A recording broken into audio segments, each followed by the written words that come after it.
I am the host of Commandant's Cast Mimic Souls, and this is going to be episode 2 of the only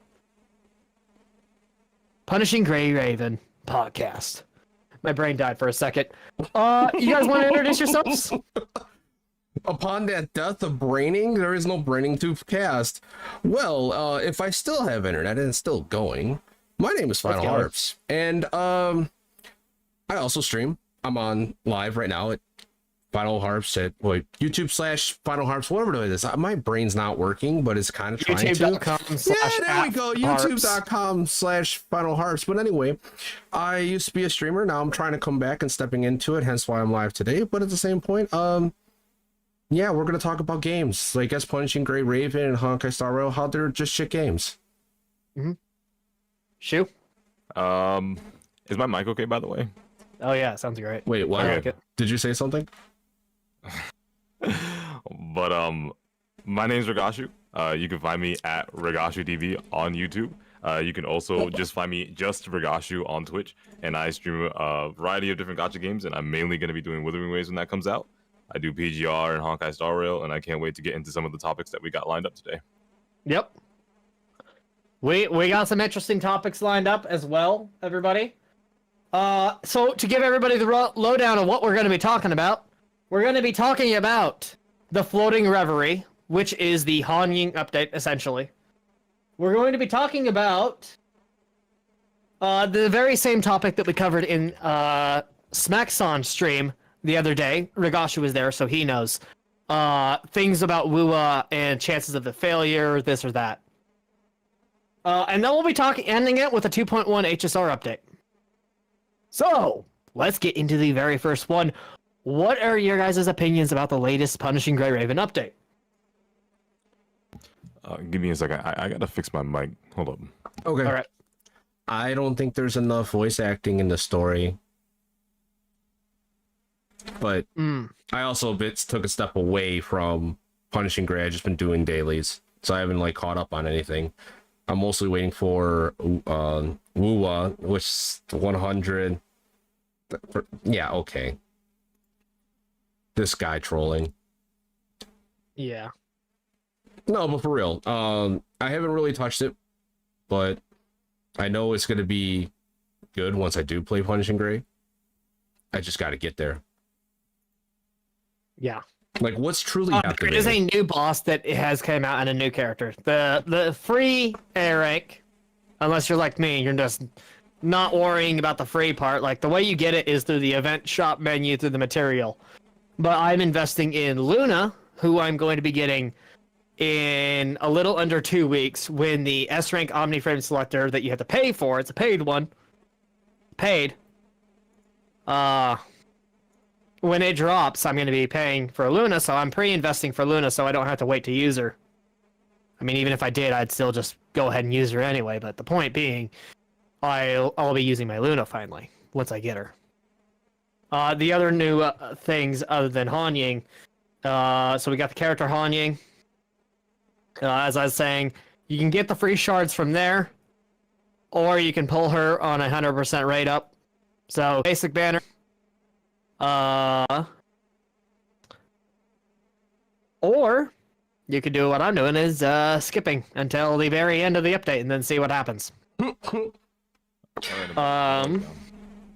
That's a lot better.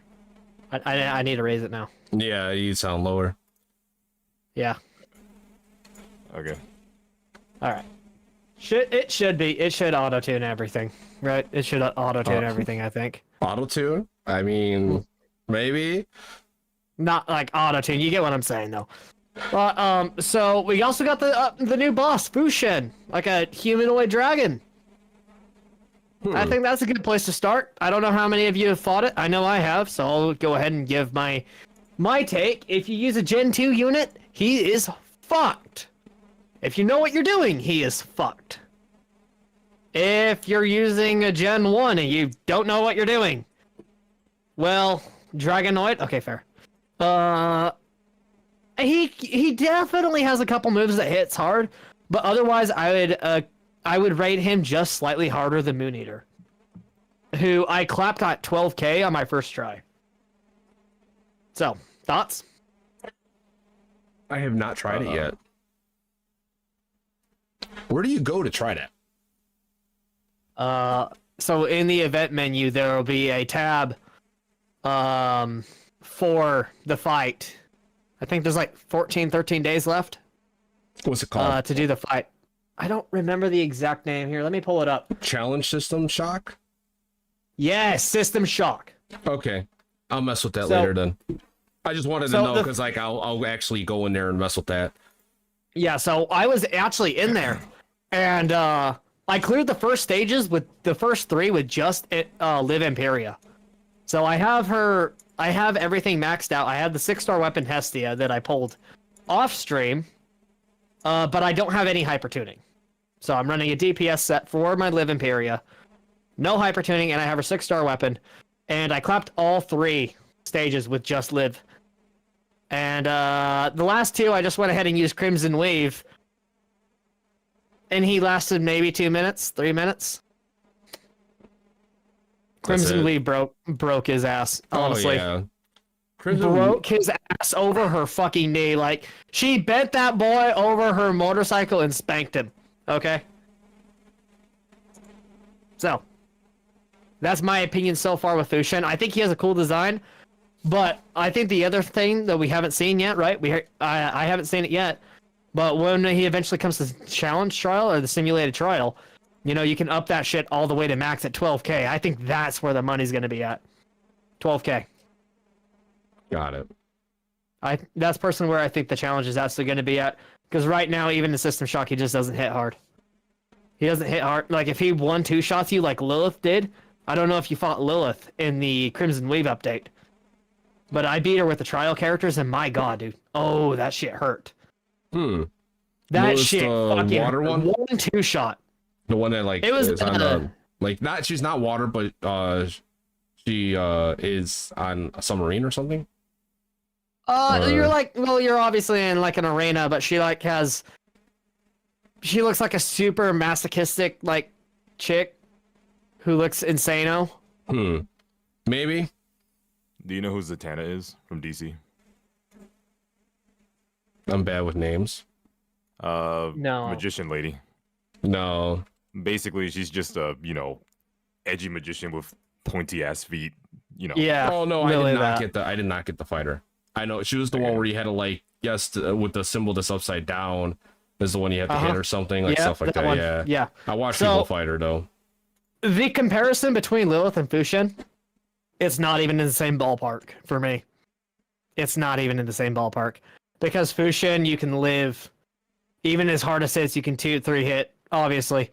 But that's if he actually combos you. But if you have any semblance of skill, it's just not gonna happen, I feel like you're just going to be fine, especially, again, this comes back into the whole Gen 2 is fucking OP as fuck argument because they have so much iframe, they have time stop, they have this, they have that. Gotcha. You know, and it's like, you can iframe and cheese things with Crimson Weave so much if you know how to do it. So, I'll let you guys take the floor. I want your guys' takes. Look, I'm not going to lie to you. I have nothing good to say about the update. Okay, like that's fine. I know this is supposed to be a buffer update. I know this is supposed to be just like, you know, a casual little update. You know, it's a rank or whatever unit that like released, but there's like nothing about it that I liked. I think Fushen is like a cool looking dude, but like he is just so disappointing. Like he disappointed me so bad. There's so many other things that I want to talk about via the update, but I know that we're going to talk about like, you know, story and other stuff like that and like, you know, a separate conversation. But for Fushen, like I found Mood Eater like at least fun. He's easy as balls, but he's fun. But like Fushen just disappointed the crap out of me. And like with the whole Crimson Weave thing and, you know, Stigmata stuff and all that, like with all these, like, because like in PGR, power creep is one of the most disgusting things out of like all the other gachas I've played aside from Tower of Fantasy. And obviously those newer characters are just going to destroy almost all the content anyway. So, I mean, unless they release something that like gets like super, super hard, like that one dude in that burning place, that one boss that's, yeah, like, you know, if they release like more and more bosses like that, then I wouldn't complain too much about the power creep. But I don't know, man. This whole update just did not hit for me on any basis at all. It's very understandable too, right? So But right now I'm just going through the same thing I've been doing, which I have not played anything for this update except for the Fushin. I did the dating event where chat made me propose to Liv and Luna, so that was fun. perfect Right? game That was mode fun. for you. Just a perfect game mode. A Coomer game mode. Right, it was a Coomer game mode. It was cutesy, but it was a filler thing. This update is 100% a filler update. 4-star free character. Yeah. What I want to see from Punishing Grey Raven is when you're doing these updates, if you're not going to add much to the game, fucking go and bug fix some shit, please, for the love of God. Yeah. I was in the Fushin fight and I glitched the fight to where everything disappeared. It was just me and him in a black arena. That was it. Blacked out. Just me and him. Damn. I couldn't see the arena. I couldn't see shit. So I didn't know if I was about to hit into a wall or nothing. Nothing was there. And it's like another example is like yesterday, Shu was apparently getting mad about something during Border Pact. It's already super hard. God. If you're not fucking like leveled up in the game. Right? It's already, Border Pact is very difficult. Even with, 2 well-built Gen 2s, I'm still struggling because once I pull out a Gen 1 team, I'm getting my ass fucking whooped. Bad as fuck. I would try it out. Started on that day, bro. Oh my God. I was watching Shu do like negligible damage, and he was using basically the same setup I was running. For me, it's you see, I've played a lot of games where enemies are like super big damage sponges, and like the enemies itself are like they're not hard. They just made them just like, their move sets are very limited. They have a dick ton of defense and HP, and they don't do anything super innovative or impressive because it's a super old game mode. And you go in, right? When I go in with my Crimson Weave, because she's just cracked out her mind, I can just destroy whatever stage I walk into. But with every other character, even if you're like 100 BP, 200 BP, 300 BP at most underneath the requirement, right? You're still going to be hitting like your 1k versus a 7k boss. You know what I mean? And it hurts. And like it's just, I can look past that if the actual level it's functioned properly. Like a portion of the map disappeared. I got stuck in an invisible wall, and 2 of my characters died because I couldn't do anything. I couldn't go anywhere, and literally I had to just reset the run because there was nothing else I could do at that point. I was just so over it because I went into a lot of stuff about the game that we could just, I guess, go into another time because I don't want to like derail the whole podcast, but there's just a lot of problems that I've just got with BGR right now, dude. Like, holy shit, bro. Me personally, I didn't even was urged to play it. I just played the dailies to get my login rewards. There's nothing in there that's grabbing me to keep my attention, and like I have ADD, so it's like if I don't have something that grabs me, I'm not gonna really stay tuned to it. Like once we get on the topic of Honkai, I could talk about that. Like Star Rail, I could go on for that for a while, but like Punishing, I tried it, and there's just not enough to hold me. And now, like, coming from someone who's new to the game, I want to keep playing it, but like I don't really see like what's there to it. Like what is there really there? And that's my issue. Like Farrell, I see she looks cool as hell. That's why I want to keep playing. It's because of that. But if Wuthering Waves is coming out, I'll have that niche, and it's like playing multiple gacha games. It's hard to keep up. Like, it's very hard. Like that is a very fair argument, right? I'd say that's very hard to do. And I personally think 3 is perfect. And go ahead. This is the problem, right? What you just said, right? Like not like you're the problem. I'm saying like this is the problem. So you mentioned how like you mentioned like Pharaoh Sent 21 grabbed your attention, right? Yeah. So when I hear people talking about PGR, I don't hear them saying things like, "Oh, I can't wait to hop into Warzone," or oh, I Mhm. can't wait to hop into Stronghold or Border Pact or Minds whatever. And, you know, those 3 game modes, or like, you know, the Revival project, which is all the same game mode. Or Warm I and It's not- can't Revival wait. Pain. Or I Yeah. can't wait until the story concludes. Yeah, Mhm.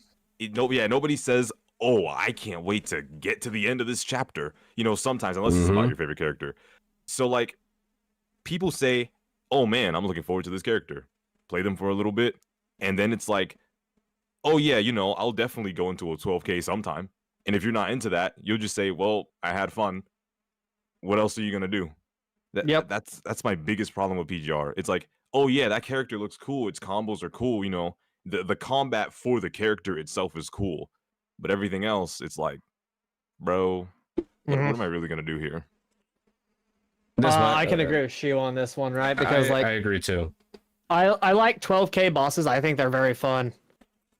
So for me, as coming from my background with Dark Souls, you know, I'm going to be someone who goes and actively seeks that challenge. But someone who doesn't actively seek the challenge, what are they going to want to go do, right? You know, they're going to want to go to the story. Okay, well, the story's told in a visual novel style. And if you don't like visual novel styles that you have to read because it's not fucking voiced, then you're not going to have anything to fucking do. Now, luckily, I don't mind reading, right? I don't mind reading at all, but there's definitely been parts where it's like, oh my god, can someone keep this entertained? Like, there's been a couple parts like that. It hasn't been a lot lately due to the fact that I was in the Surviving Lusum for like 3 streams. Back to back, I was doing Surviving Lusum. And then I did Liv Empy's Interlude. And then I did her affection story last night. But that concluded my favorite character in the whole game. That was her entire story arc, and it was depressing as all hell, right? Like, oh my god, like I finished it last night off stream, her affection story, and I was like, you know, just like, oh my god, like, You know, Kasumi PGR, he plays on the Taiwanese server and the CN server and stuff, and you know, Mhm. he even then he doesn't really like super enjoy the game. But I hate that, you know, the distance between updates like is so great between like global NA and like, you know, CN and Taiwan and stuff. It's like, all right, they're gonna be fixing these problems that, you know, FinalHarps has, that I have, you know, to an extent, but we're gonna have to wait almost a year for that to happen. So where Yep. are we gonna be in a year with PGR once Wuthering Waves comes out, if Wuthering Waves is good, or if another game comes out that grabs your attention that does what PGR does but better? Like, where is that gonna have the PGR community on this side of things if we're waiting that long for quality of life updates? Yeah, I can understand that, and I 100% agree. Like, that's the worst part of the yearly update wait part, right? Because on one hand, you have the plus side of, you know what's good, and if you're pulling for meta, then you know you're just gonna pull what's strongest. If you pull for waifu, then you know what characters are coming. You know if you're gonna be saving characters or not, or saving currency or not for characters that you like. And like Yeah. sped up their stuff, and it kind of like felt so rushed.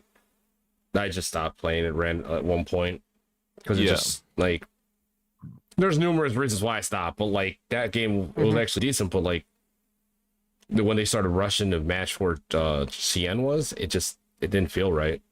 They had the right Yeah. formula, but they fucked everything. Yeah, the thing about Tower of Fantasy, right? Because I was talking to Salty about this in one of my streams a week or so ago. The thing about Tower of Fantasy is Tower of Fantasy, if you look at it on paper, it is actually a perfect gacha game in my opinion. But everything that they had in their game, down to their systems, all the way down to their menus, was executed so poorly that it actually ended up becoming one of the worst gacha games I ever played. The characters look beautiful. The gameplay is like, you know, great. The power creep was obviously disgusting, but you know, the world did look beautiful. There was a lot of things for you to do, and there were so many game modes with so much variety in it. There was a boss rush mode. There was like a bloody palace mode, like from DMC. There's the open world. You can do dungeons with your friends. And it wasn't even like a full-on, like, it didn't really feel like a full-on gacha. You could create your own MC, and it was an MMO. You were in a server, and you could run around and potentially find players. And they also can't impede your progress in the open world. That right there, I feel like makes for a really good open world gacha. But unfortunately, Mm-hmm. they failed so horrifically in executing all of those things that I felt like were perfect that it just destroyed the game. Yep. They had the formula and they executed it like shit. Yep. And so that brings us into our next topic of the day, Wuthering Waves. And Smack, we were talking about this. Like, let's get the general consensus. How do we feel about the Han Ying update? Trash. I think Am- it's mid as fuck. Like- I've only been playing for the story so far. They haven't Nah. introduced anything. Did not feel like the trailer at all. I felt kind of Nope. misled because, you know, obviously, you know, a big problem that always persists that Kuro Games for some reason refuses to fix or even acknowledge is that, you know, portions of their beautiful design map disappear. But even then, there was a lot of areas that I felt didn't match up with the way that it looked in the trailer. So that update is a 0 out of 10 for me. The only thing I liked was seeing Alpha smile at me for that maze bullshit. I proposed on stream to live in Luna. I have, and my mom saw, so I got one upped. Yep, filler patch. Just like Psyche said, just like I mentioned earlier. Filler it's patch. just filler patch. It's not even a good filler patch at that. So that's definitely a massive L for PGR in my opinion. I don't like the update that much. Yeah. I've just been doing story content, enjoying the game at my leisure. If I feel, I've been trying to dabble more into HSR on stream too. And we'll get into this later, but like, people have been asking me ever since I released my very first guide to do endgame guides. So now I need to start working on those. But Wuthering Waves. I agree. I like Han Ying, but I'm gonna be real. Han Ying just feels like a character that's just Character is not content. I feel like she's just kind That's of true. milk titties, to be honest. That's all I really feel like she is. She doesn't really impact me much. So I respect people that like her. She's but hot. That's that's about it. Looking at her art, very fan servicey. Don't really care, to be honest. She is a purely fan service character, in my opinion. I don't care. She's not Liv, Luna, or Lamia. We'll get into Firefly later. We'll be talking about that later. Firefly? All right. So, Shu, we were talking about this with Smack the other day. Yep. When we were both trying to convince him that Wuthering Waves is not going to be a flop. So I want you to go ahead and lead the conversation so we can get onto the right track. Because that was an interesting conversation. So I like, as I said, during that conversation, I genuinely want to hold on to hope that Wuthering Waves will be good. When I got upset on stream yesterday when I was doing PGR, I was talking about how if this is what I'm like going to like expect, certain glitches that will never be fixed in Wuthering Waves and stuff, if this is what I'm going to be looking forward to, I don't want it. And I really want to hold on to hope that Wuthering Waves will be good. Obviously I know that the different teams are working on it, but as they mentioned, there's a lot of the same people from both teams that are working on both games. And that makes me fear for PGR for the fact that like take for example Impact and Honkai Impact and Genshin Impact, right? Like obviously when Genshin Impact came out, obviously Honkai was going to get a lot less attention, and with Star Rail that came out, Honkai gets even less attention. Sure, Honkai Impact part 2 whatever the fuck came out, but as a lot of people mentioned, the characters just look fucking mid and the gameplay doesn't really change that much. So I fear that there's going to be a lot more glitches that may pop up in PGR when Wuthering Waves comes out, and those will never be addressed or fixed. And with the updates that are going to be, with these really cool updates that are being pushed out by PGR, in the CN server and Taiwanese server, I feel like that's going to end up being a lot less once Wuthering Waves comes out. And if they start working on Wuthering Waves and they go down the path that they did with PGR, there's a potential that there might be a lot of things that just won't be fixed.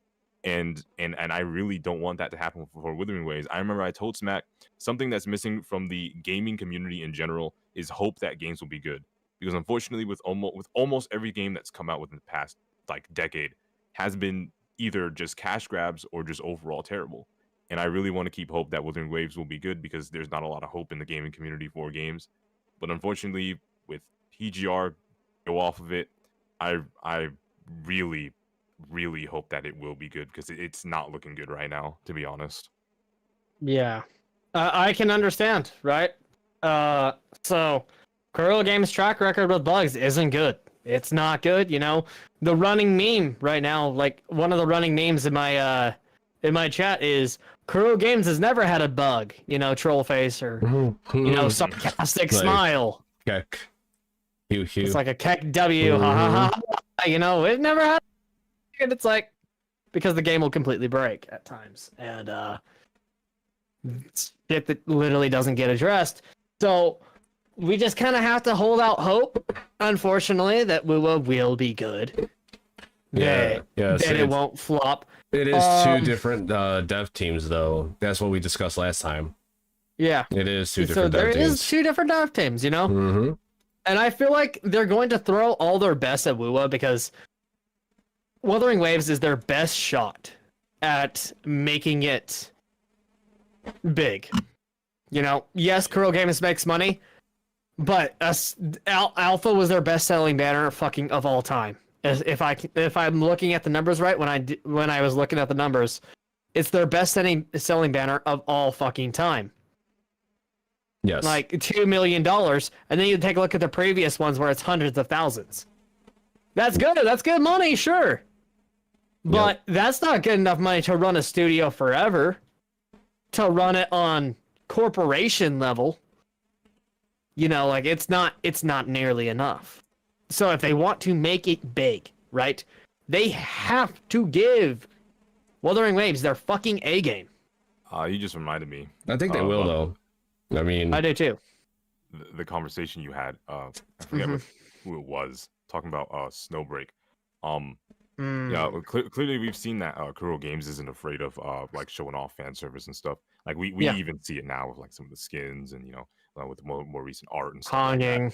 I really hope that they don't go down the path of like you know Snowbreak. I hope that they don't feel like they have to like you know overly sexualize like their characters or add an abundant amount of just oversaturation of only female characters in order to try to save the game financially if it doesn't like you know work. Because you know hearing you say that you know Wuthering Waves is like you know Kuro Games' best shot, it just reminds me of the topic we were discussing about how this is the first time Kuro Games is like really stepping out their comfort zone and making a game as big as Wuthering Waves is comparatively to PGR. And you know it really makes me nervous about Wuthering Waves' success. This is their first time doing this, and obviously you know kudos for them for like you know at least attempting. You know they've never really done something like this to this scale before, and if it's good then that's good, but if it's bad it's understandable. But you know obviously people will still be disappointed. I hope they don't go down the path of sex sells, you know what I mean? So and on that note, right, like what we're saying with Snowbreak, right, like I took a look at the trailer that someone who might still be in chat but like Kat sent me a trailer and it was literally just like their big selling point of the trailer was you could take the hot ass fucking nurse looking character and like touch her tits and fucking spread her legs and like play with her limbs a little bit, just teasingly. And it's like, okay, so what's the gameplay? And take off her shoes. Yeah, and take off her shoes, yeah. So it was pure sexualization, which, you know, fan service, I'm fine, you know, like, people fucking already know me as a massive fucking coomer. But I was looking at this character and I'm like, okay, but what makes them interesting? Yep. Like that one character. What makes this character interesting, right? I don't like my characters that I'm cooming over, right? So Liv's a great example, right? Or Luna. Or Lamia. You know, these characters, they have interesting stories. Firefly's another great one, you know. The Four Wives, you know, as my chat has come to call them. The Four Wives. You mean Samus? No, I don't. She's basically Samus, but better than Samus. Yes. Better than Samus. I don't care what anyone says. You know, she has character development, right? Yeah, well, exactly. Yeah. She has. They have character development. They have a fucking personality. They don't feel dead. Okay, I need a character that I like to not just be attractive. I need them to have a fucking story, a personality, feel like something. Because if that's the case, then they're purely FAP service. then what the fuck are you doing? You whip your dick for fucking whip your dick out for fucking half an hour and then fucking okay, I'm done. Bye. Throw her in the trash. You know. Like that one character who gets stronger by ripping off her clothes. Oh my god, I heard about Ghost this. in the I Shell? heard about this. Right? I have no idea. Literally, I think she's like a magician. And like whenever she like uses her abilities, her clothes rip off. And once she's down to almost being completely naked, basically being in the thong and her bra and stuff. And obviously she's like all shy about being naked. She gets stronger. So yeah, that's wild. Wow, sounds like a great, interesting character. Here, actually, you know what? Maybe Yeah. pull it up. Hold up. Yeah, pull it Yeah, up. so- Okay, good idea. Yeah, you can go ahead and DM me that, and then we'll see how far that goes. Anyway, so like we were talking about this, I don't want to see Wua go down the fan service route. I like having hot characters, but please, for the love of everything, give me an interesting story to follow. You gotta have an interesting story. Yep. And if you don't have an interesting story, what are we fucking doing? And so another problem that a few people have had is like meeting the 30 million quota, which is what Wuthering Waves is trying to do right now. It's like 30 million, right? For paid registers. Yeah, but you gotta We're like advertise your game. We're slightly over half of that. Some people have been saying, "Oh yeah, Wua's been doing a great job advertising." No, they fucking haven't. No, they have not. Okay. The Kuro only time Games I heard it, like does not they don't know put- how to fucking advertise. Okay, Zelda Zone Zero just released Kalita's Bellabog's little animated short, right? Uh-huh. And I don't care about Zelda Zone Zero, but it popped up and I'm like, I'm gonna watch this. That's advertisement for the game. It makes me think about the game. Where are these little short things for Wuthering Biggest Wave and their characters? advertisement for Wuthering Waves so far has been literally that one character trailer. And like the 2 videos that they released after that, which were Wuthering Waves direct trailers. Okay, give us more content like that. Make a PV for all your characters that you have like starting for the game, right? Release them for a 1 week, like one character a week. You're not even going to cover half your fucking cast, and you're going to have free marketing right there. That is free fucking marketing. Like, Yep. yeah, you have to pay someone to fucking do it. You know, you have to pay your team and shit, but that's fine. It's your fucking job to market the goddamn game. Release some PVs, release some shit, you know? You have It's simple, just Little like over 4 weeks. little character trailers with some guy Yeah. going over, this is how this character will be utilized in the game. So here, ladies and gentlemen, this person will be using this spear. And when they use the spear and you press basic that, they're going to go thrust. And then when they thrust, they're going to also cause a debuff called poking damage. Yep. Simple shit like that. Something. Because it will cause yourself to be on the algorithm for Wuthering Waves. Mhm. So, where is that? Like, what is it? Genshin, They not don't Genshin, but MiHoYo Yeah. gets that right, or Hoyoverse. They get that right. They release trailers all the fucking time. Mm-hmm. All the fucking time.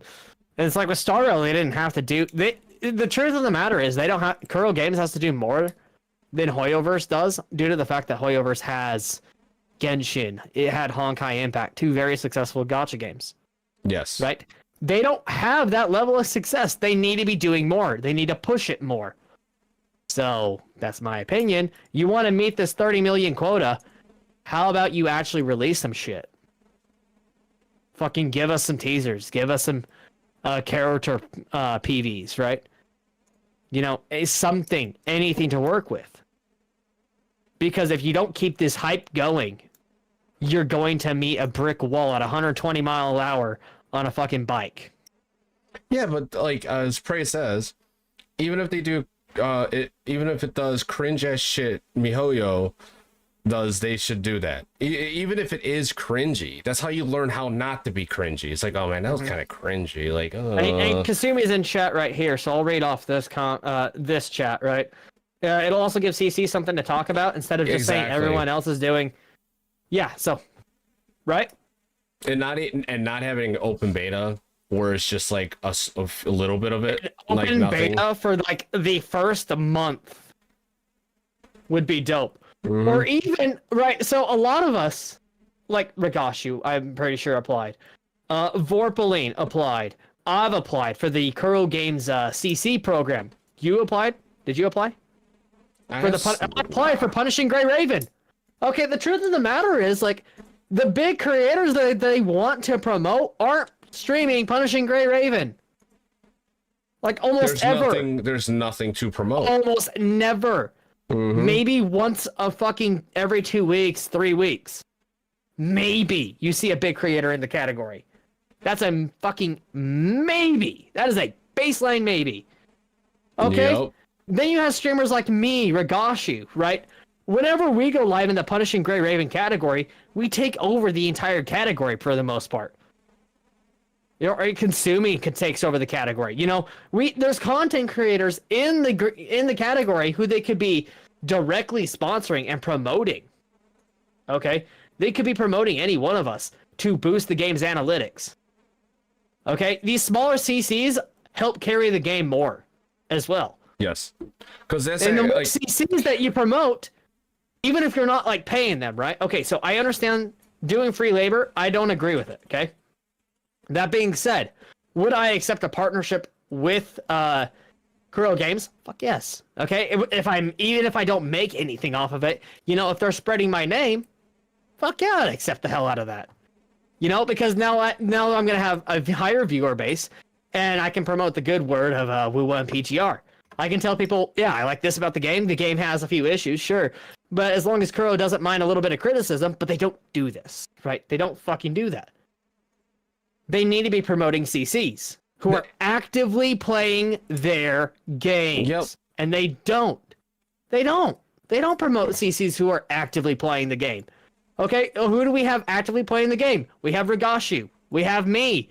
We have Kasumi. Just to name a couple. Like I don't play that consistently, but I play Honkai, and like I could, but I don't need to do that. I don't want to be a Honkai streamer. I would like to do Wuthering Waves, do it for a couple hours. That's like kind of what I want to step into. But it's like there's nothing there to talk about besides, oh look, Dev said this, and then release date. They're fixing all these things. They added some stuff. Like, okay, what else is there? Give us more character trailers. Give us like I mean, there's not even a release date for Zealous Zero. Something to talk about and expose the CCs who are actively playing your game. And as I said earlier, what's your take? Yeah, go ahead, Shu. Hold up, But with Zealous Zero, it's like okay, it's like even like that. They're doing stuff for that, and everyone's like, okay, we really don't like Zealous, but you're putting out content and you're still talking about it. It got me talking about it. Go ahead, Shu.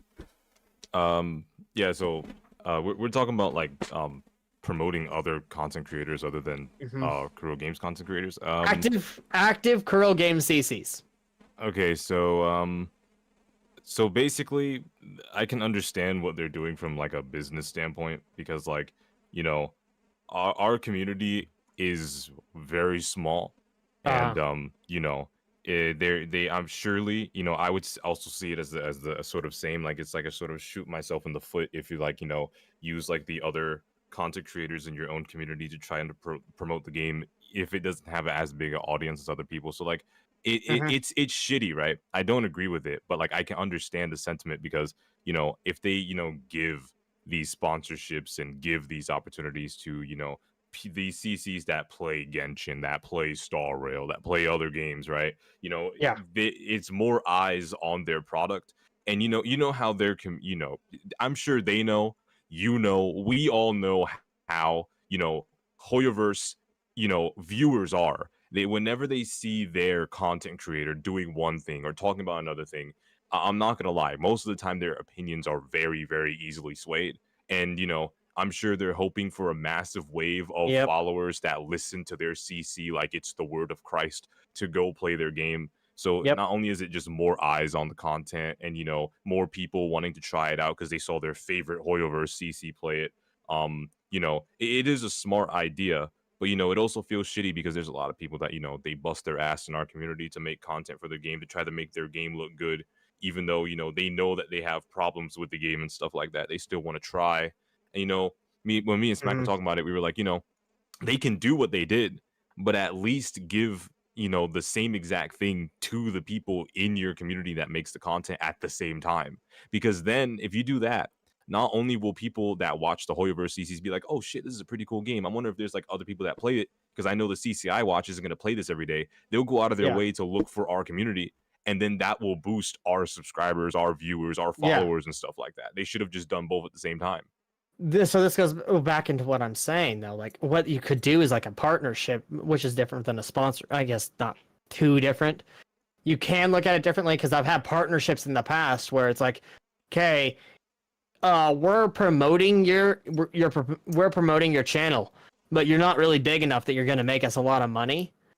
So we'll promote your channel and you promote our game, but we're not really paying you except with views. Right, we're paying you with views, which in a way for a small content creator is very good, So at least offer something to the content creators. Like you could offer honestly like a 70-30, right? Like put 70% or 80% into these big content creators, right?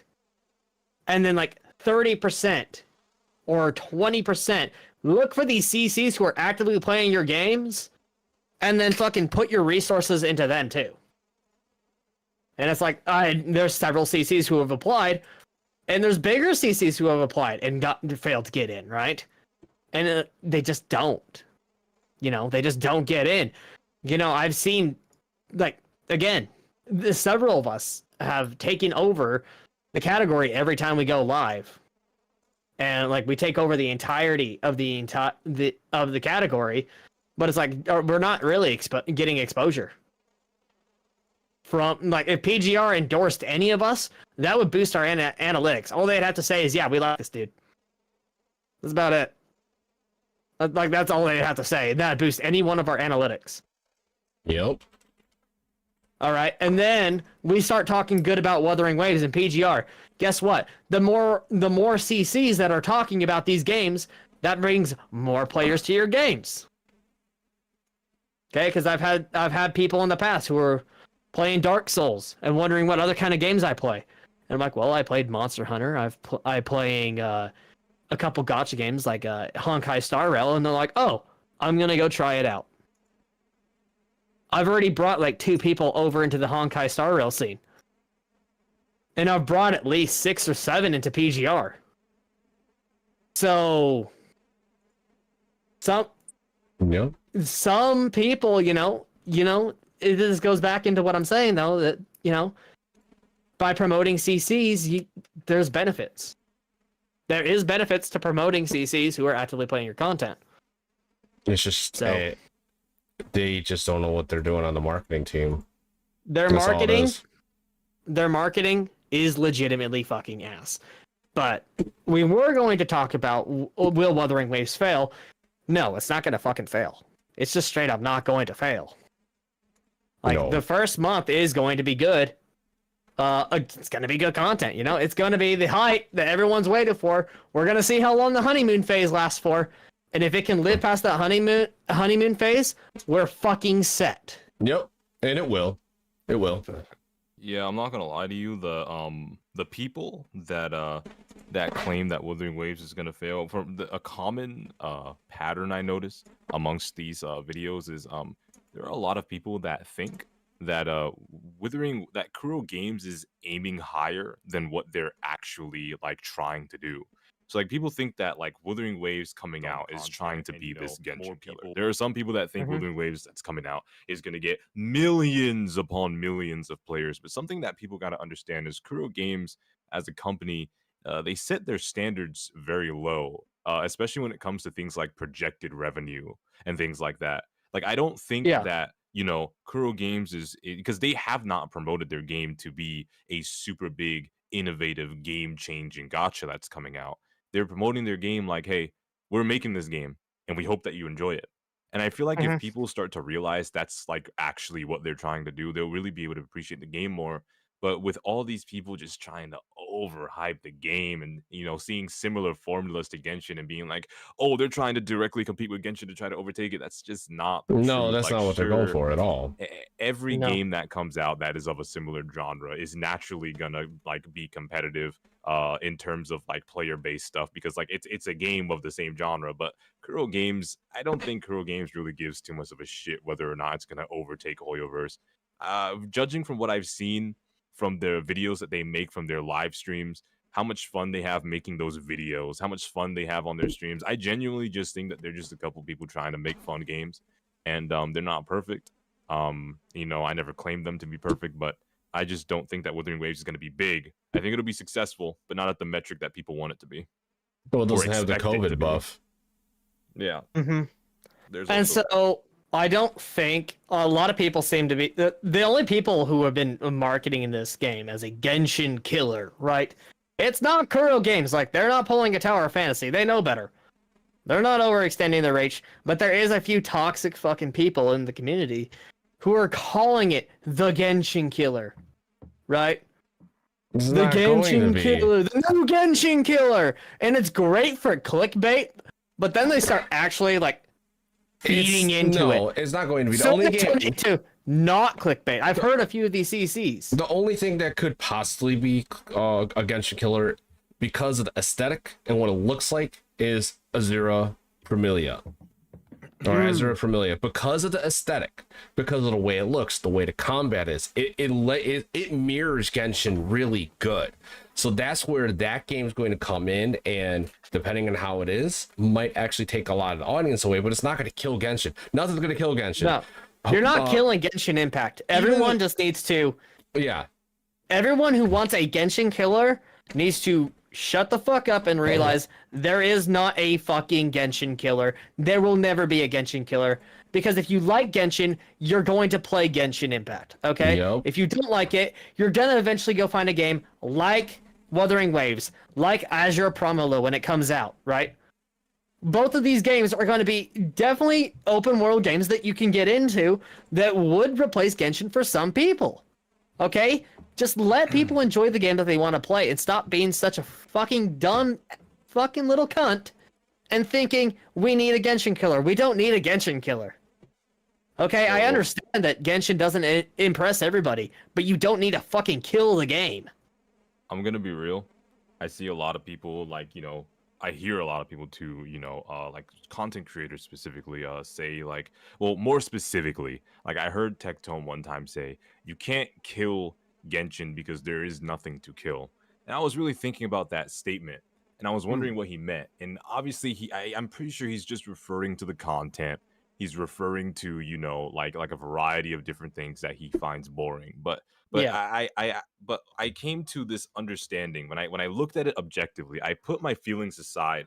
I put my opinions about other games aside, because obviously I think that there are other gacha games that do certain things better than Genshin. But I mentioned this on stream before, and I think people don't want to accept the fact that the reason why Genshin can't be killed is because Genshin, objectively on paper, is the best gacha game that has come out ever.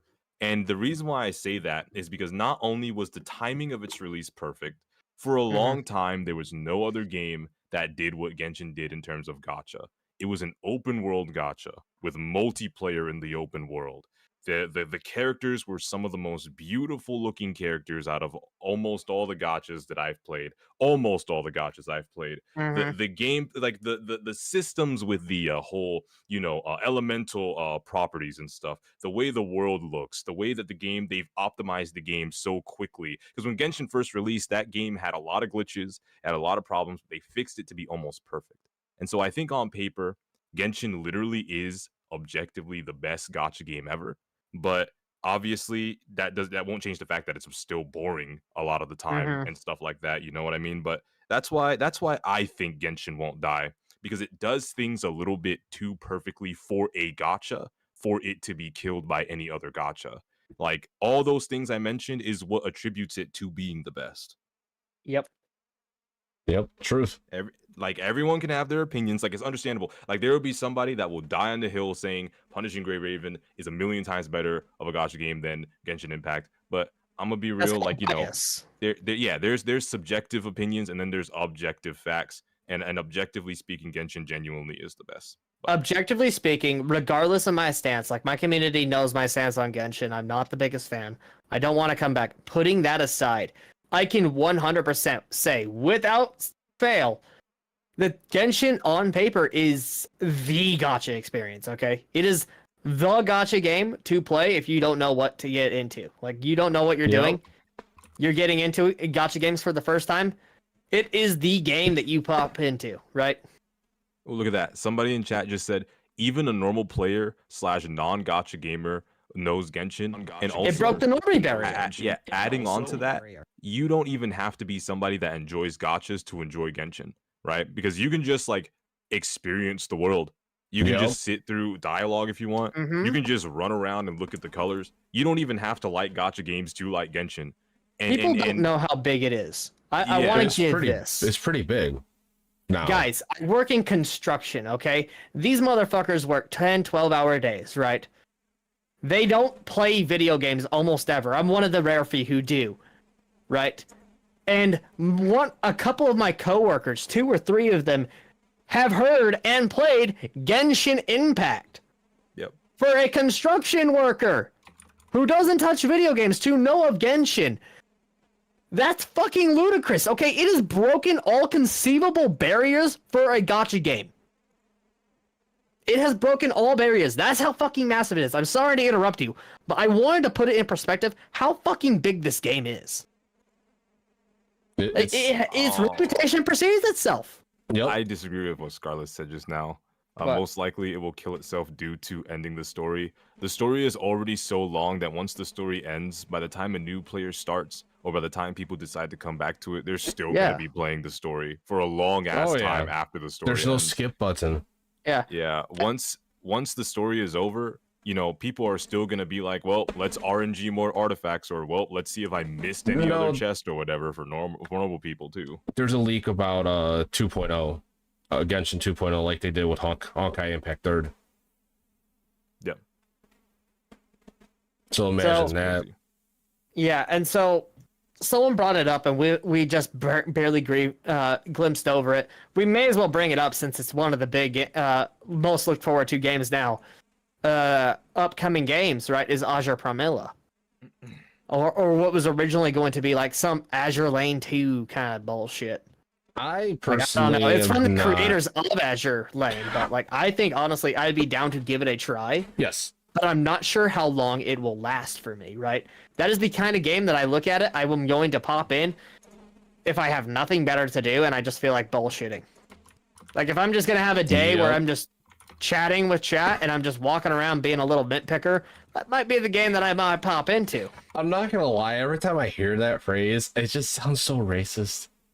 Actually, kind of does. Somebody pointed out that I forgot what culture it is, but it like legitimately is a cultural slur. I forget which it is, but somebody mentioned it in Tecto's American slaves? Just change the first one to a different name? Yeah, I'm not gonna lie. Mint picker does sound like cotton picker. Hold on, let me see something real quick. Hey, Shu said it, not me. Okay. Shu, your webcam quick before you get called racist. Man, I'm Who black. cares? Shit. Let me see. Call me whatever you want. Also, for anybody watching the podcast who's made it to this point, first, thanks for sticking around. Second, Shu did a face reveal. Okay, this motherfucker is. Hey, this guy know what he's fucking doing. Okay, he get them shades out, badass as fuck. Long Island audit. Let's see. That went over his head. It went over my head. I'm looking for something real quick. But I'm trying to figure out what's wrong with my upload speed. I don't get it.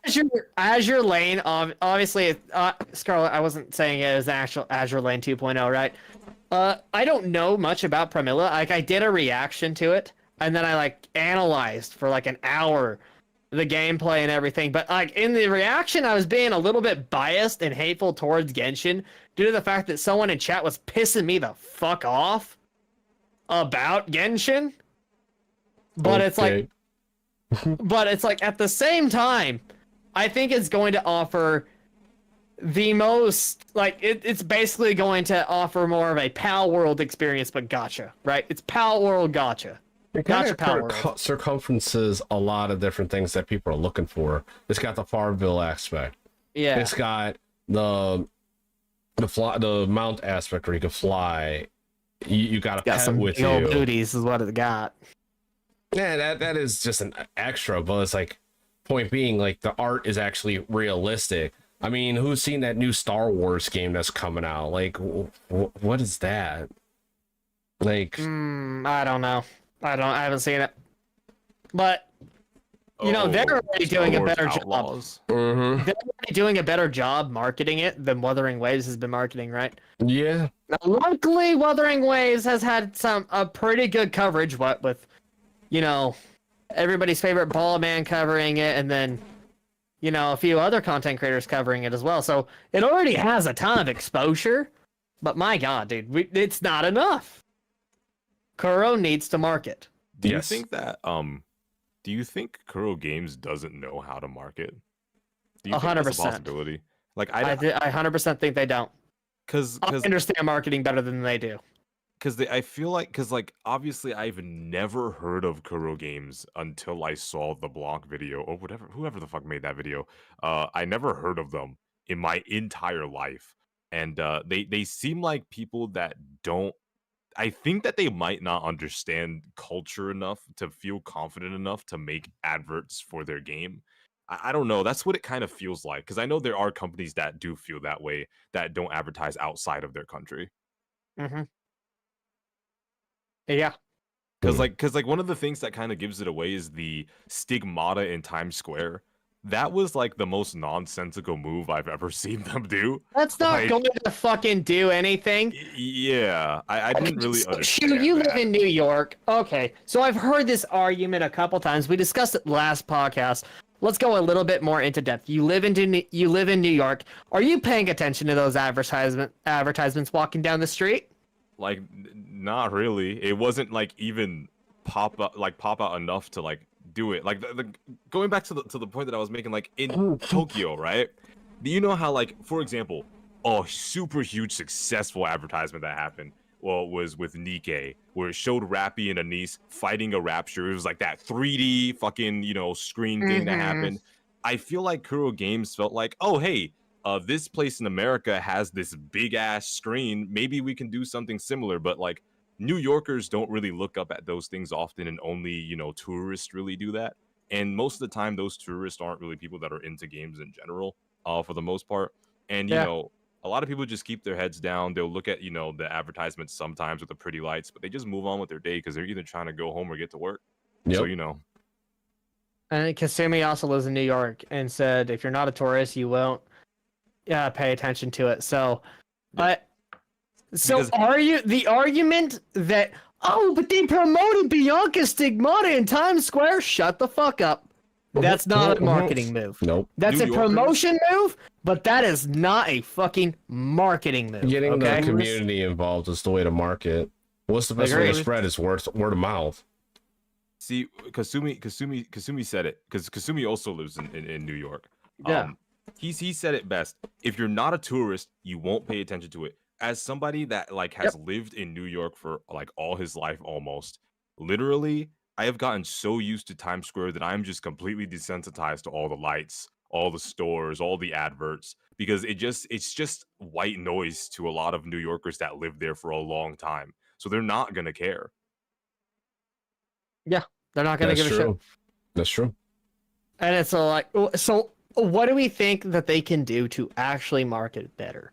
Okay, I'll start with getting their actually, FinalHarps already started it, really. Getting their community involved. No, that's all they gotta do is like say, hey, can you guys react to this video? Like, even just saying, hey, we're releasing this video on this day. Can you guys, like, and just DMing at, like, creators. Like, it's not hard. Like, oh, this Twitter, go to Twitter. Look, this guy makes Wuthering Wave. Do we like him? Okay, he seems kind of cool. Like, here, make a video on this. Like, they don't even have to ask for anything in return. Like, a lot of people do it just to do it. Like, hey, I got asked by these by them to do this, so I'm doing it. Because people want to help to get the game bigger. People like the game, but they don't do that. Like, I don't get it. I don't know. they Go ahead. Oh, who, me or? It doesn't matter. Oh, so basically, both of y'all's is messed up. Yeah, I guess he doesn't like it. I don't know. I thought it sounded good. What? So basically, this is something that I think that they can do to like improve how advertisements work, and how they can like improve like getting their game out there. Super cheap ways. Don't even have to spend a lot of money. So number one, just get a guy. Like, I don't know if you've seen the Opera GX Twitter. Just get a guy that will literally just nonstop tweet about the game and jokes about the game and just like clips about the game. You don't even have to really pay him if you find someone that's willing to do it for free that enjoys your content. And that will get so much engagement, because people like when, you know, a community like account for an official company act out the norm of like what a normal community account does for Twitter. Like, nobody cares about the generic, oh, try our product, this and that. Like, get somebody that will actually engage with the audience and connect with the audience as someone who was formerly a part of said audience, right? Another thing that they can do is whatever extra assets that they have, or whatever, like, I don't know how the company really is, whatever extra assets they have, they can use it to start saving up over time, and they can develop their own company expendable income and start making trailers more often that's like of a higher level. Like I really enjoyed the Crimson Weave trailer. I really enjoyed like those types of trailers. Make more trailers like that, because people praise Hoyoverse for making some of the best trailers out there. And if they get a dedicated team to do that, that will just skyrocket the game's popularity. What's another thing? Like what you said, Mimic, get YouTubers to like, you know, make stuff. Because do you know how many times I've seen advertisements on YouTube where literally streamers will be doing the most generic bullshit possible in the game and being like, wow, this is so cool. Like, literally, you could just get people to do that as well. Those are three major things that they can do that will just skyrocket Kuro Games' name. Yep. I didn't know there were trailers from PGR. Yo, Mia, that's wild. See, that's crazy. Like, people literally don't even know that PGR has awesome trailers. We went over this last episode. Yeah, they fucking use it for purely memes. Memes are your fucking Twitter and Instagram, not your YouTube. Your YouTube shorts, sure, fine, make memes. But for the love of everything, would you please improve the fucking quality? Like, do some character PVs, right? So you did something for Honging. Nobody knows it fucking exists because nobody knows PGR exists, because you're not pushing PGR. You're not pushing it. That's Kuro. true. That's true. No, that's so true, though. I didn't even know I wasn't even subscribed to their YouTube channel for a couple weeks ago. I was like, wait, they have a YouTube channel? What? Oof. Yeah. I didn't even know. And like, and what goes shows they only have 135,000 subscribers for a game that has millions of pre-registers. And so part of the reason that I know a lot of people who watch this are going to be thinking, why is he bitching about not getting into a creator program? Okay, first off, okay, dude, I'm going to explain it right now. It's not that I'm bitching about getting into a creator program. It's the fact that I actively play the game, right? And I would love if Kuro reached out and was like, hey, we'll share your reaction to the trailer. And as someone who does reactions on his YouTube, we all know it. A lot of my audience comes for my reactions. You know, they're not going to notice. But like, if they actively promoted, so okay, and I'm using myself as a fucking example, okay? I'm using myself as an example. You know, you promote the content creator. So if they promoted me and I promote their video, congratulations. You increase, as both sides grow, you increase your engagement. It pushes PGR as an example, or Wuthering Waves as an example, up the algorithm. It pushes it into the algorithm. They don't understand that, it seems like. What's pretty interesting to me, I just looked at this. Zenless Zone Zero, which is a game that's doesn't have a release date and everyone's kind of iffy on playing it, has 383,000 subscribers. The Wuthering Waves page has 319,000 subscribers. Like, that's kind of weird. Zenless Zone Zero is made by Hoyoverse, so that is that is 100% a factor. The only reason so many people are iffy on ZZZ is the TV minigame. That shit, like, even both of their betas, But for me, fucking killed it for people. it was horrible. Straight I up watched murdered it. it. But if the game's story is good, I'm gonna play it. Like that's kind of like I heard how the story am. was shit too. But I mean, like I said, if it is, I'll continue to play it. Like Honkai Star Rail, which like could be an interesting segue into it because we were going to discuss about that. Yeah. Honkai Star Rail story was really good, and I mostly play it for that because the game modes are just so easy. But it's just it's fun. It has some challenging, but not really. But if we're gonna go for Wuthering Waves, it's like the game's good for what we've seen, but how are they going to capture the audience? Like, how are they going to keep doing stuff? Like, they're just, I feel like they're not really doing enough with the creators. And if they did more with the creators, then it would be good. And I wish my upload speed would stop being stupid. So we may as well transition with this into the final segment of the podcast before, you know, we talk about it too much. Final thoughts, honestly, for me, gonna be, I think Wua isn't gonna be dead. Okay? Stop it. No. It's not gonna be dead, but it's also not gonna be a Genshin killer. It is going to be its own thing. For the love of God, let it be its own thing. So that's where my final thoughts are ending. I don't know if you have any stuff.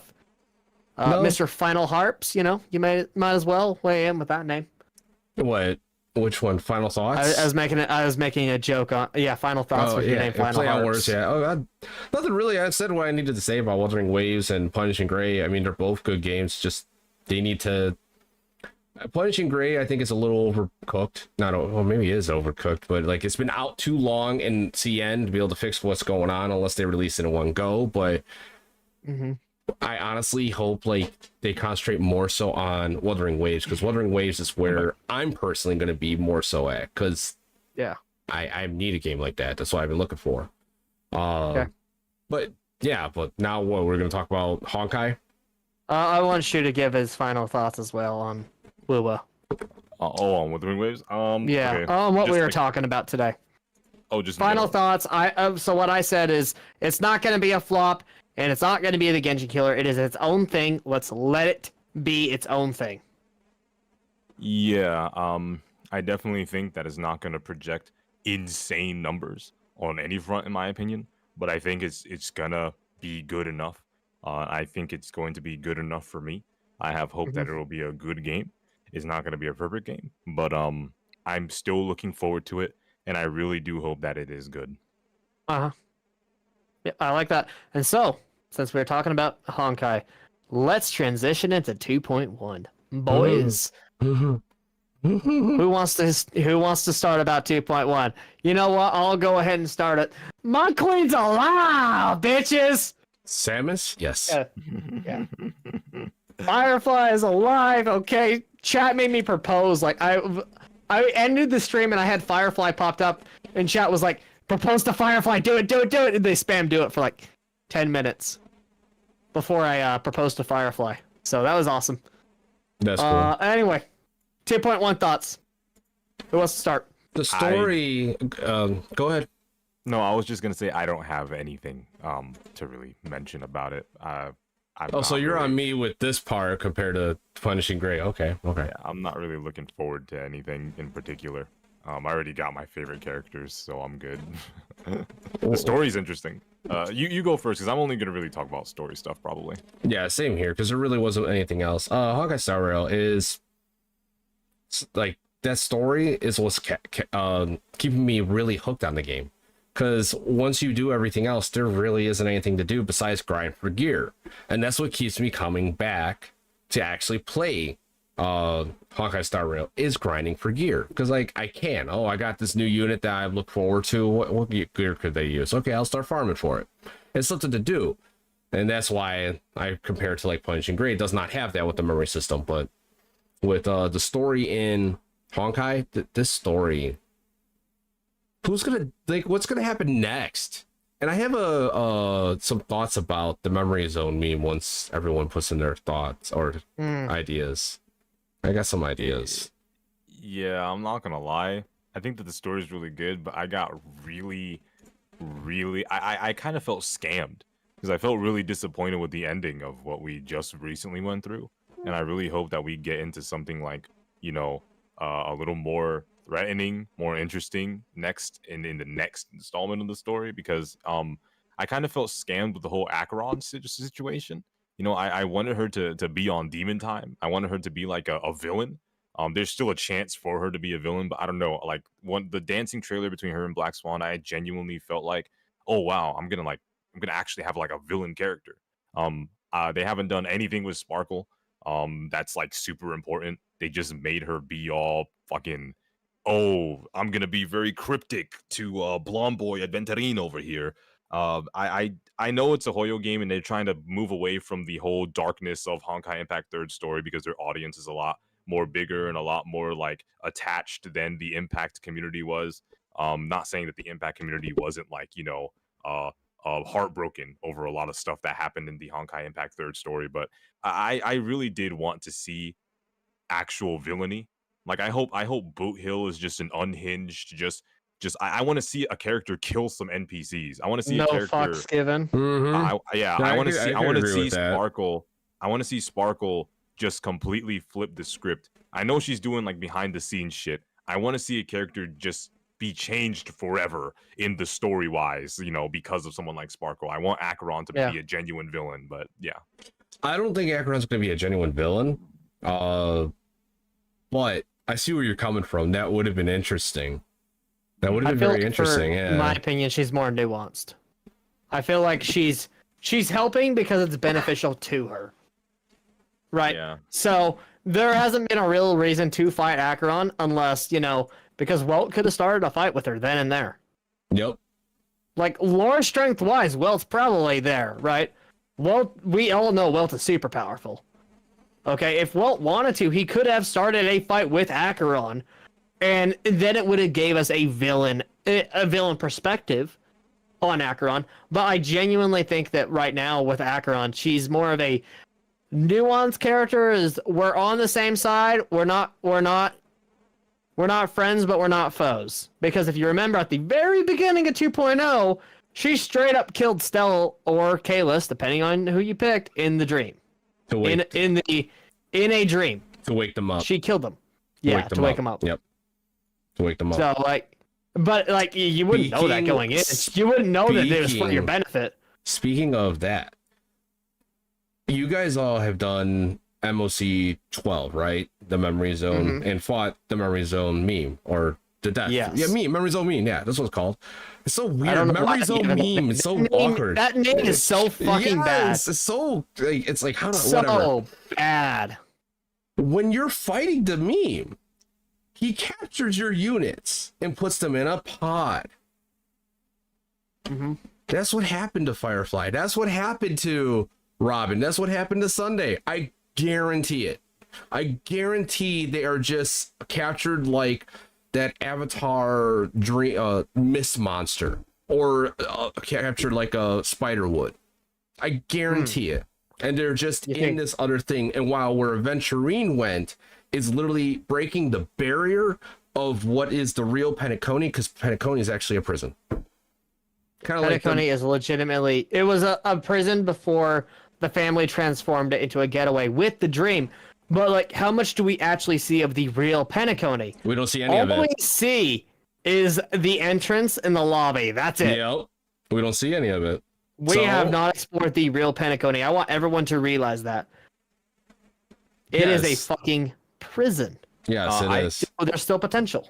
I think the lobby, because you know I've seen my fair share of how certain prisons look. I'm not saying I've ever been to jail, like obviously not, but like I've seen the way they look. I mean, you're in New York, you'll be let out right away.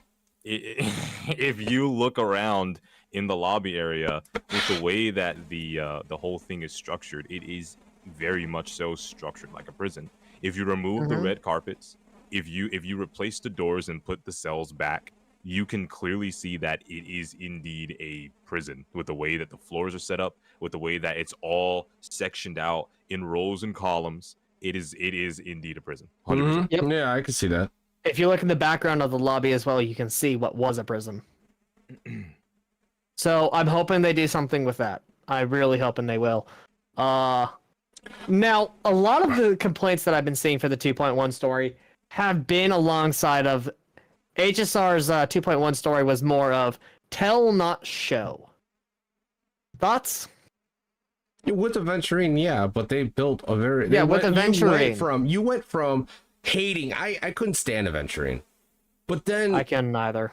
You play this, you're like, man, they made his character story so well. It's like watching Jobless Reincarnation. Like, you kind of hate the character, but then you fall in love with the characters. It's like, what the fuck? Like, that's what they did, and they did a damn good job at it. But where it goes from here is the key. Like, we don't know what's going to happen, like, at all. I think the worst part of the story was Adventurine's dialogue felt drawn out as fuck. For me, it was not entertaining doing the Aventurine.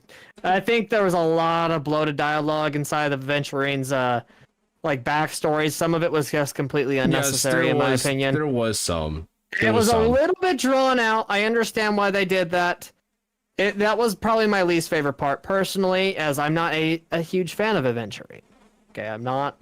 And but I mean, if they did the same thing for Firefly, I probably would have been over the fucking moon. So, I have no idea unless they actually do that. Personally, I would have been happier if they did minimal backstory for Aventurine and did something like what they did with Yangqing's character story, which is they kind of like made it like a hologram like story, and then you just play through the actual story. Oh, right? where Jing Liu beats a kid?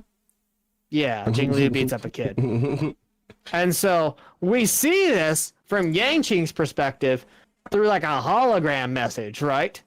And I would have liked something like that if they released Aventurine's backstory as more of a character story, right? Nope. Where he's going through like some stories, like some memories. Like, imagine if you switch character PVs, because they added this feature. They added the feature where you can switch character PV. Okay, make it a feature where you do his story, and he's like walking through the infinite void after you finish, right? And he's walking through his trials in life of what he's had to go through. And then like has some battle sequence and shit. So I don't know. Thoughts? I kind of wanted to know more, because I agree there was a lot of telling and there wasn't enough showing. But obviously we're gonna get shown a lot of things like in the future installments of the story. But I kind of was like disappointed that I feel like people kind of just skipped over the dialogue.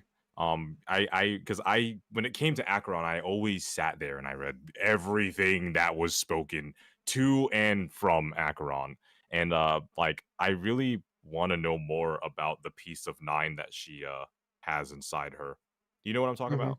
Isn't it 12? 12, is it 12? I don't know. It was 12 swords that got destroyed and then broken off into 2. Then those 2, or I'm talking about the swords. No. I already know that she has the life sword right now, but I'm talking about the Nihility god, the Nihility path god. I think the Aeon of Nihility. Okay. His name is 9. Yeah. Oh, so because she has a piece of 9 in her soul, and obviously when she kills people with the life blade, it just like how Black Swan pointed out, just like how we've seen illustrated in trailers, and how we've seen with Aventurine. I wouldn't say killing them. Like, obviously killing them will bring them there, but I want to know, like, just genuinely how strong she is to have that piece of an Eon inside her. I want to know why she decided to let Aventurine go, like, fully from that realm of, like, the abyss in her soul. Like, I want to know, because that's what got me interested. Everything else about Aventurine didn't interest me, because, like, I'm used to watching dark shit. So I'm used to, like, oh, the slave past. Oh, your sister loves you. Oh, last of your bloodline. Blah, blah, blah. I've seen it a million times before. What got me interested is I don't know the exact reason why Acheron would allow Aventurine to leave the realm in her soul that houses 9 instead of redistributing his life force to another path.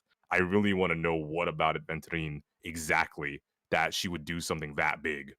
Because she already knew what was going on with what Aventurine was trying to go for, and when he has to pass the trial to be able to get to where he's going, and he needed to truly die for that to happen. That's why I think we just don't have the explanation yet. We don't have the full context of his actual trial itself. And we'll probably see that in the next patch. Yeah, I will say, speaking of the next patch, that fucking cliffhanger pissed me off. Which like one? we There's saw 3. like 5. Yeah, the 3 cliffhangers. We get to the one with Firefly, and I fucking lost my fucking shit. I was like, oh hi. Wait, what? Bring her back! And I was like, fuck.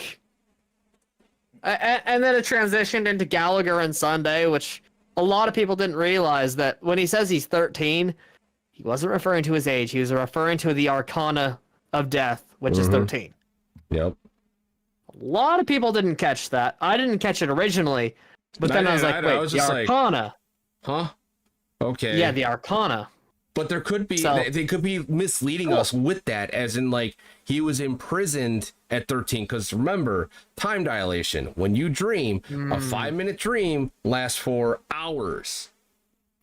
So he could literally be 13, but he's in a or diluted state to where time in the dream moves way faster than it does when in real time. Who knows? I think we'll just have to keep learning more. Shu, anything? You there? He got shooed away. Okay. Shu went away for a second. Yeah. So, and I get it. You know, like, it was, I was definitely, like, when Firefly was on screen, I was like, obviously I figured out, like, if you look back at the White Knight trailer after 2.1, you know, everything becomes clearer. Everything becomes clear, but like that's kind of. I was just gonna bring that up. The whole trailer is literally a forecasting of freaking 2.1. The whole trailer. It is. The entire trailer of White Knight is. Nope. And so I was looking at that, but it's like I noticed Firefly's colors on like Sam's wings. Like Sam had wings, and I noticed it had the same pattern as Firefly. And so I pieced together that Firefly was Sam. A lot of people did. A lot of people did. Yep. And it's like, even without leaks, I figured it out. And so just the confirmation that she was alive was amazing. And a lot of people thought I was being cope as fuck when I said, no, Firefly is fine. Okay. But a lot of people are on the side of, they should have waited. And honestly, I don't know. I don't know where I'm at on that one. There is an interesting lore, a person who did lore about Firefly, that the speculation that Firefly is a Celeron hunter, but the reason why she can't truly dream is because she is a part of this one world where they made an artificial intelligence, and she is that technical artificial intelligence that was supposed to protect the planet. And she left there because she wants to, I don't know, like, I don't remember everything on it, but it was just very interesting that she's actually something that was made and not is like technically a artificial intelligence, and that's why she is the way she is, and it kind of fits like with her personality and what she does. So it's like, I want to know where that goes. Like, I want to know more of that. Guys, I can fix her. Sparkle's one you can't. I don't care. I'm gonna be honest. I don't give a shit.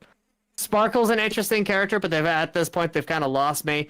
They're gonna have to do something big with Sparkle for me to catch any interest. Speaking of Sparkle, Adventurine is so cunning and smart. How they made him in the story is, think about this. Sparkle claims she is Elation, so she technically is probably an Emanator, but hasn't been announced. This is assuming, right?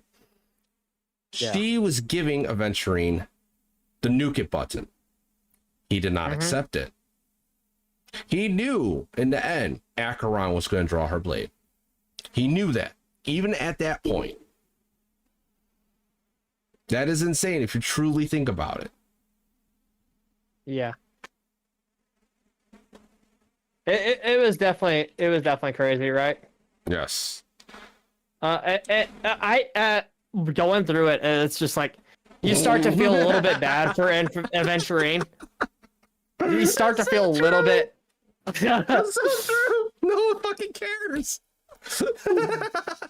Okay, I'll just bring it up. Matrix, the reason we're not bringing up Misha is because nobody fucking cares about this unit. Even Clocky Nobody fucking gives a shit. Clocky's like, Clocky's just there. We know he's like there in essence that the Trailblazer has such a childish mindset, can see Clocky. But the other thing is like we don't know when Acheron was talking to Venturine in the Void or IX. Yeah. She was actually telling him who the true identity of our friends are. Now that has numerous meanings in it, because it could mean who the Stellaron person knows, who the Firefly really was, and actually who really is. We really don't know where like all of this is gonna go, and they did a great job just leaving these little like seeds everywhere. Like it's just great. But Misha, who's Misha? Nobody fucking cares. No. He's a dog shit unit in the game. Like, I don't see anyone building him. Guys. What? You gotta remember, when it comes to murder mysteries, yes, I know Gallagher said what he said. We saw the cutscene with Gallagher. I think what Matrix is trying to like really try to shed light on is, when it comes to murder mysteries, it's always the most unassuming, the most people, the person that people don't care about, that usually ends up being the most suspicious. There is a reason why nobody gives a shit about Misha. Reason why Misha barely did anything, only appeared to greet you, and only appeared as a passerby sort of thing. I do feel like Misha might end up doing something big. There is a possibility, because it's always those unassuming characters that nobody gives a fuck about, in murder mysteries especially, that will end up having some part. He might be an accomplice, might know something about the prison, shit, might even be a son or something from somebody from the family that knows something about the prison. That's what I think. We can't dismiss him. I know people don't like him, but we can't dismiss him. That's my opinion. I will say I don't give a shit about Misha. Yeah. I'm waiting to see where they go, but she was 100% right. He's probably the murderer.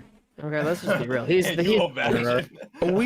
He's the murderer. Even Misha, like we don't even truly know, but like it's very intriguing because like Gallagher, controls the memory zone meme, but what is his true intent? Is he actually killing people? Is he just trying to like free Petticone? Is he truly bad? He seems bad, but is he really bad? For me, what's really like what I want to see the most is we have a conflict of eons, right? We have the eon Aha, the elation is playing a part. Finality, Terminus is playing a part through the memory zone meme. The harmony. And we have IX playing a part through Acheron. We see all these powers at play. Agnamata with Gallagher because they did not voice that or they messed up. Yep. And and we have fucking obviously we have the Trailblaze, who, assuming the Trailblaze is dead and not actually the Trailblazer reincarnated, you know, in a way we had the path to the Trailblaze. We have all these paths coming and converging on Petticone, and nobody has been talking about how many paths are converging, and is it just going to fucking explode or what? Like, what is going to fucking happen? Exactly. We have all these paths converging because we don't know anything. There are so many paths just all kind of almost like playing games with each other. Like, that's what I'm seeing. And that's what I find interesting. This is why I don't care about Misha. I care more about what these eons, these fucking gods are doing. Yep. Right? I'm curious about what's the relationship right now between Aha, the finality.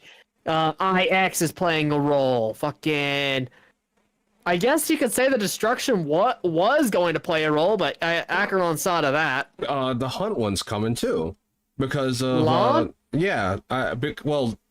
through Boot Hill. Yes, because the Galaxy played a role. Yeah, because Galaxy Rangers are all hunts, and that's why Acheron claims she was, but she isn't. Yeah. Yeah. Guys, so this is what I'm thinking. So for those of you in chat that's watching the podcast right now that knows Dragon Ball, is in Super, before the Tournament of Power started, the Tournament of Power being all of the gods of destruction getting their best, strongest, most capable individuals to all fight each other because they all want a common reward. With all of these people that represent their paths so insanely well coming together, with all these eons, much like the gods of destruction, coming on in, trying to attain something, to prove something, to do something, I feel like what's going to eventually peak for Star Rail when it comes to Penacony and all these eons is eventually there's going to be something that's going to happen that's going to have all their eons put their best foot forward through the people on their paths, and there's going to be a super huge fight or war or what have you. And I feel like that thing that they claim is a clock in the middle of Penacony might have something to do with what the eons want. Yep. I like think that could be the Watchmaker legacy. Yeah, when you look at it, it's like a fucking watch. They call it a clock. They call it a clock, but it clearly it's not. It literally says it's not. It doesn't look like a clock at all. I'm curious. I'm curious on where they're gonna go because they left so many openings of everything. It's so good. Like I thoroughly enjoyed it. Like there was a little bloat in dialogue. I will agree with that. The bar scene was like, why is this here? What's the point of this? Yeah, like that was a little bit iffy. But that's how you learned about wait, no, he doesn't say I'm 13 there. You just learned I don't even really remember that point. Like it just was the bar scene. I don't remember what happened either, honestly. I'd have to look back at the VOD, but it was just a thing. It just kind of happened. That he's pieces put together. That he put himself together with multiple pieces. I think that's when he mentioned that. That's interesting too. Yeah. Gallagher claims, or he's all 32 member. He's 32 members of. Yeah, what's your theory? Because I like that's such an interesting concept as well. I think that Gallagher's the final prisoner of the family, and that he's been a prisoner for so long that he needed to reconstruct himself and rebuild himself, but he used the pieces of the people that have imprisoned him. And this is all a revenge scheme to not only free himself, but to liberate himself and the whole prison as the final prisoner of the family in Penacony. I feel like he takes those pieces to reconstruct himself whenever he's like degrading, in my opinion. He's in the dream after all. We don't see his ass in real life. Correct me if I'm wrong. We don't see his ass in reality, do we? We haven't seen it in reality, I don't think. Yeah, exactly. That's true. That's true. So I feel like in order to keep his mind stable, he takes pieces of the family in the dream to keep himself stable. That's why we never see him in real life, because he's rotting right now. He is the final prisoner. This is the ultimate revenge scheme that he's trying to unfold right here. That's an interesting theory as well. Yeah, that's a good theory. Okay. Yep. We got a lot of theories, but yeah, we won't know for another 3 weeks, right? 3.5 weeks, 3, 4, yeah, something like that. Depends on how long the banner goes for. Whenever it ends, it's usually like 6 weeks. It's always 6 weeks, except with that one Ayaka patch and Genshin all that time ago. We don't talk about that one. There's Genshin. Anyway. You know what? I think that covers all the topics. Yeah, I was gonna say I think that's a good place to wrap up. Well, so you guys want to shout out your channel links? Go ahead and wrap this podcast up. Yeah, I'll start. My name's FinalHarps. You can go to youtube.com/FinalHarps and find me, and you can sub there, and I'll start making videos and going live more often. I don't know how often, but we'll play it by ear. I hope you all enjoyed this, and thank you for having me on again, Mr. Commandant. Or Mimic Souls. I'll take both. That is a compliment. Yes. I would love to be a 7-foot buff ass military looking dude. Oh yeah. What? Oh yeah. Oh yeah. Okay. True. But as you guys know, my name is Regashu, bona fide leader of the Shoe Gang, as you already know, just like I mentioned last time. Obviously just Regashu on Twitch, and you can find me at RegashuDB on YouTube. I make content on a variety of different gacha games. Mainly it's going to be Wuthering Waves when that drops. So hope you guys enjoyed this podcast. It was fun, like it always is. And yeah, go ahead, Mimic, take it away. Take it away. Drive away with this shit. Where are we driving? Off cliff? Yeah. I wish. As long as the car has wings. Yep. And MP's gonna pick me up and carry me to our heaven. Yay! in a forest with our in a forest alone with our big ass house on all our land with our 3 children. You gotta Mia beat did the not just IX call you trial Drake first. Bell, bro. I don't care.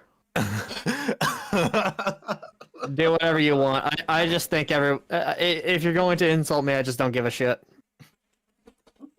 My name is Mimic Souls, and thanks for coming to this episode of Commandant's Cast.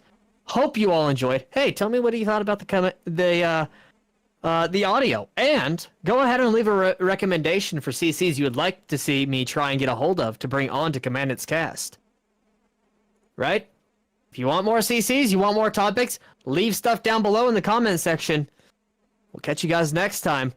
Thanks for coming, and see you guys all soon.